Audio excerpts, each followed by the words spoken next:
Today is very sad day for United Kingdom, for Canada, and for many countries of Commonwealth because our Queen Elizabeth II passed away. Uh, she was Britain's longest reigning monarch and our Queen. I will talk today not about what kind of queen she was and how much she was loved or how much she wasn't loved by some. It's about what was important for me about our queen.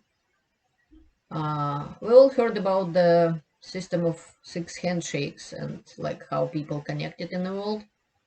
Uh, Little bit it's applicable to me as well because I know few people who know or met our queen. My husband saw her in Canada, in Manitoba, for instance, and I have a friend who used to work in one of the castles and actually personally met royal family. But that's not what I'm going to talk about today. What is really important is that from Britain, from UK, there were two women, two extraordinary women who touched my life.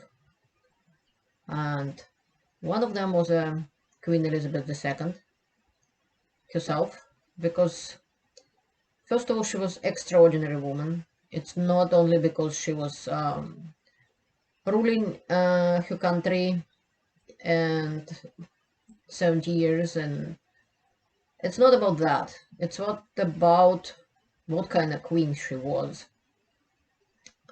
And in my opinion, the most important what was for me to know about the queen is that not only she herself was in the army, in the British Army during World War II.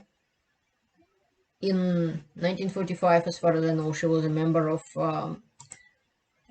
British, kind of like women's branch of British Army, ATS. This is her. She was that's the symbol of the branch. And the Queen was a truck driver and a mechanic. Imagine this, the Queen of England, truck driver and a mechanic. And she was the only member of royal family who was full-time in the British Army. She was with her people in the difficult times. How many other leaders in the world can say that? I am originally from Russia and from USSR, and now when I live in Canada for 18 years, I can say that Russian leaders wasn't with them in the army. Even now, when the bloody dictator Putin ruling Russia, he wasn't visiting the front. He dumped Russian soldiers like logs into the fire of the war with Ukraine. He is not with them. Not only the Queen of England herself, Queen of the United Kingdom, was in the army, her children and grandchildren were there.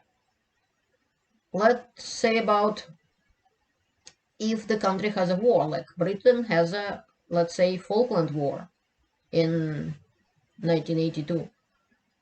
The second son of the Queen, Prince Andrew, Duke of York, he was not only in the army, he was one of the two main aircraft carriers, the Invincible, and there was a talk in British government that it's not good that member of the royal family can get killed in the war, and maybe we should pull him out and put him behind the desk. The Queen herself said no. My son will be with his people or something like that.